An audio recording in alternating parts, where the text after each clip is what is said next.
Exam में नकल के लिए सर्जरी से कान में फिट करवाया ब्लूटूथ। पकड़ा गया तो सब रह गए शॉक्ड। नकल भी अकल से होती है और कुछ लोग इसमें मास्टर्स हैं। दरअसल मध्य प्रदेश के इंदौर से नकल करने का एक ऐसा मामला सामने आया है जिसे सुनने के बाद आप कहेंगे कि ऐसा जुगाड़। एक रिपोर्ट के अनुसार इंदौर में एमबीबीएस के छात्रों की परीक्षाएं चल रही हैं।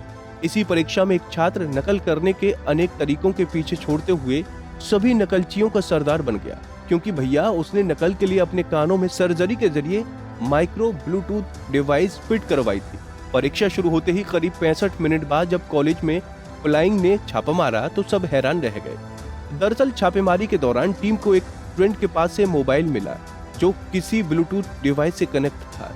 काफी छानबीन के बाद जब छात्र के पास कोई ब्लूटूथ डिवाइस नहीं मिला, कुछ देर की पूछताछ के बाद फाइनल ईयर के छात्र ने खुद कबूल कर लिया कि उसने अपने कान में माइक्रो ब्लूटूथ डिवाइस सर्जरी के जरिए फिट कराया है। ये सब उसने इसलिए किया ताकि किसी की नजर में आए बिना वो आराम से नकल कर सके।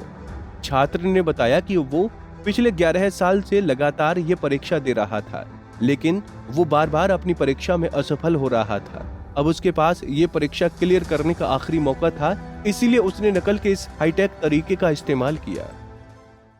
एग्जाम में नकल के लिए सर्जरी से कान में फिट करवाया ब्लूटूथ।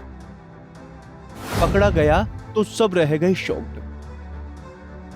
नकल भी अकल से होती है और कुछ लोग इसमें मास्टर्स हैं। दरअसल मध्य प्रदेश के इंदौर से नकल करने का एक ऐसा मामला सामने आया है जिसे सुनने के बाद आप कहेंगे कि ऐसा जुगाड़। एक रिपोर्ट के अनुसार इंदौर में एमबीबीएस के छात्रों की परीक्षाएं चल रही हैं। इसी परीक्षा में एक छात्र नकल करने के अनेक तरीकों के पीछे छोड़ते हुए सभी नकलचियों का सरदार बन गया, क्योंकि भैया उसने नकल के लिए अपने कानों में सर्जरी के जरिए माइक्रो ब्लूटूथ डिवाइस फिट करवाई थी। परीक्षा शुरू होते ही करीब 65 मिनट बाद जब कॉलेज में फ्लाइंग ने छापा मारा तो सब हैरान रह गए।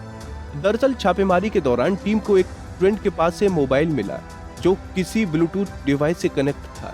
काफी छानबीन के बाद जब छात्र के पास कोई ब्लूटूथ डिवाइस नहीं मिला, कुछ देर की पूछताछ के बाद फाइनल ईयर के छात्र ने खुद कबूल कर लिया कि उसने अपने कान में माइक्रो ब्लूटूथ डिवाइस सर्जरी के जरिए फिट कराया है। ये सब उसने इसलिए किया ताकि किसी की नजर में आए बिना वो आराम से नकल कर सके। छात्र ने बताया कि वो पिछले 11 साल से लगातार ये परीक्षा दे रहा था, लेकिन वो बार बार अपनी परीक्षा में असफल हो रहा था। अब उसके पास ये परीक्षा क्लियर करने का आखिरी मौका था, इसीलिए उसने नकल के इस हाईटेक तरीके का इस्तेमाल किया।